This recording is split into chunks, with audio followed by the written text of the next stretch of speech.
Hi, this is Vanshika Chauhan and I am working as a legal intern with Lexis and Company. And today I'll be talking about the Permanent Commission of Lady Officers in the Indian Army. So a person can be commissioned in the armed forces through Permanent Commission or Short Service Commission. An officer can get commissioned in the army through either of these. For Permanent Commission, he has to get through NDA, the National Defence Academy, which is in Pune, or through IMA, which is in Dehradun, the Indian Military Academy, and also to get through the training of these academies in order to become an officer. For Short Service Commission, he has to get through the Officers Training Academy, which is in Chennai, and then he is appointed for a period of 10 years.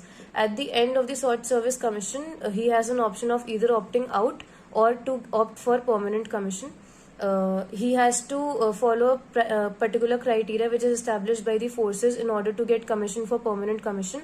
And if he is not selected for Permanent Commission, he has an option of a 4-year extension period through a Short Service Commission and can also resign at any time during this period. The male officers after Short Service Commission also could get Permanent Commission, but the female officers did not have an option to go for Permanent Commission at all.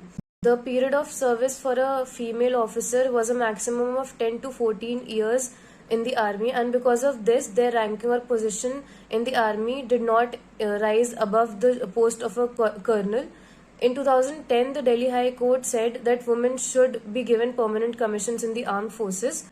Recently, the Supreme Court favored the judgment of Delhi High Court and said that women through SSC should be given permanent commission. It upheld the fact that the selection criteria of women is discriminatory in the armed forces, and it said that the evaluation criteria adopted by the army to grant permanent commission to women caused systematic discrimination against them. The bench consisted of Justice D.Y. Chandrachud and M.R. Shah, who analyzed the doctrine of indirect discrimination and emphasized the need to look into the effect of such discrimination.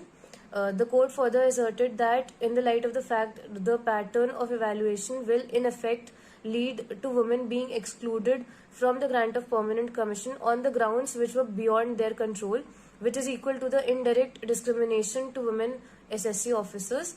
The court further added that the structures of our society has been made by males for males, and the court added that it is not enough to proudly state that the women officers are allowed to serve the nation when the true picture of the service is totally a different story. The Supreme Court, upholding the Delhi High Court judgment, stated that the Modi government has to give permanent commission to women officers in the armed forces, irrespective of their years of service in the forces. Further, in July, the Ministry of Defence last year initiated steps to conduct a special selection proceedings to screen women SSC officers for the grant of permanent commission. The permanent commission applied uniformly to all SSC officers, and a total of 615 women SSC officers were considered for the grant of permanent commission, whereas 277 were actually granted the commissions. Also, the 86 officers who were not granted the permanent commission approached the Supreme Court, questioning the modalities followed for asserting them. Further, they contended that the criteria for selection was the same for women and men. The medical criteria was arbitrary and unjust, as the women officers with the age group 45 to 50 years were required to conform with the medical requirements that a male officer has to conform with, whose age was 25 to 30 years. The Supreme Court held that this requirement imposed by the army to benchmark women SSC officers against lowest paid male officers of their corresponding batches was arbitrary and irrational. The court said that this criteria should not be followed, as it was an attempt to deviate from the judgment of the court and to bypass the legitimate claim of the women SSC officers. Further, the court invoked its power under Article 142 of the Constitution of India, wherein it allows to pass any order which is necessary for doing complete justice. According to the 2020 judgment, the women officers with more than 14 years of service who do not opt for permanent commission were entitled to continue the service until they attained the age of 20 years of pensionable service. In the Indian Army, you get pension if you have served for 20 years. Therefore, this was enforced. Further, as a one-time measure, the benefit of continuing in service was also given to all existing SSC officers with more than 14 years of service who are not appointed for the permanent commission.